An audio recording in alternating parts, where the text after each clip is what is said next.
The Sony A74 is an amazing video camera, and it works great in 1080, but when you shoot in 4K resolution, there are some problems with it. First of all, the 4K 24 image looks amazing out of the camera, but if you move the camera, if you're doing any fast pans, or if you're shooting like a fast-paced action or anything, then there is significant rolling shutter on the camera. And if you want to shoot 4K 60 frames per second with the camera, then you do have to shoot in Super 35 mode. You cannot use full frame with that camera. So I started thinking, what if I just use the Sony A74 as a Super 35 camera? So I got myself the best Super 35 lens that you can get, in my opinion, which is the Sigma 18-35mm f1.8.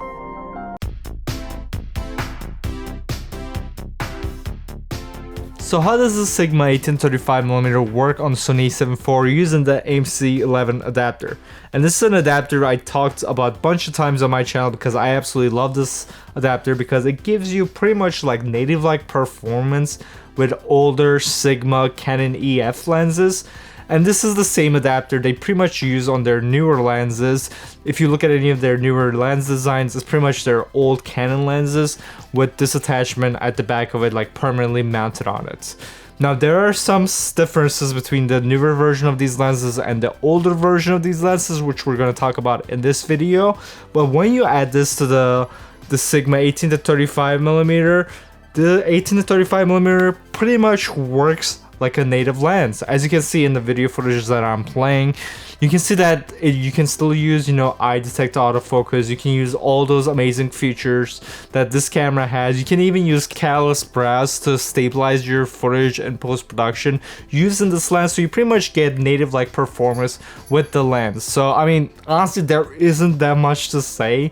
Yes, the lens pretty much works like a native lens, and the reason why we're using this lens, in my opinion, the 18-35mm that Sigma made is one of the most perfect Super 35 lenses ever made, because it gives you that bright f1.8 with the shallow depth of field on a Super 35 sensor on a zoom lens, which just pretty much doesn't exist anywhere outside of that. So it gives you like a full frame look on a crop sensor body. So in my opinion, that's one of the best lenses to use. Now I wish Sigma would do an updated version of this lens. For some reason they haven't updated this lens, even though it's one of their best lenses they have ever created.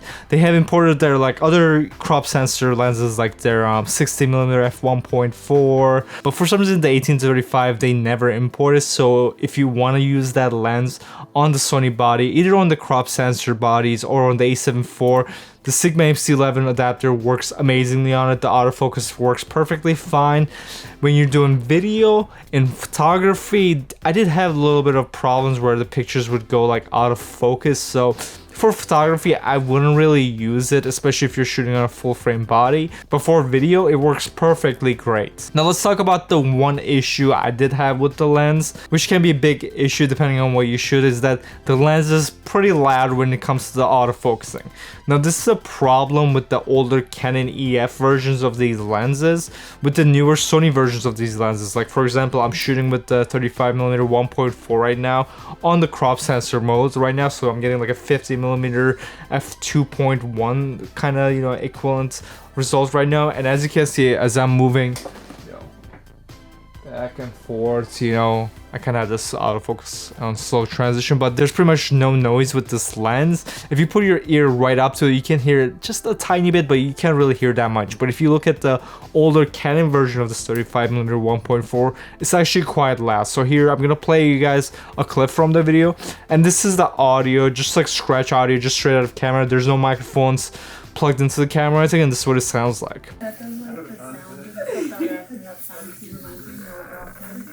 It's just going to be the action like their mannerisms are. As you can hear, it's pretty loud, but the thing is that you would only hear it if you have a microphone directly on the camera. So if you're planning on putting a shotgun mic on top of the camera and using it, I don't think that would really work, because you'll definitely hear the sound of the lens trying to autofocus. So for that reason, it might be a big deal. But again, if you're doing like talking head videos like this, for example, like right now we're shooting at 35mm right now, in a scenario like this where we have like a shotgun, mounted on top, you're not really gonna hear it, but you might still hear it a little bit because it is quite loud. So that's one huge flaw of this lens, which again, is one of the main reasons why I want this lens imported into the Sony bodies, because when they updated these lenses, there's pretty much no noise with their newer autofocus system. So it would be great if they just took that same exact lens and then they just, put it into the Sony bodies, or even like the Canon RF, Nikon Z mount and everything,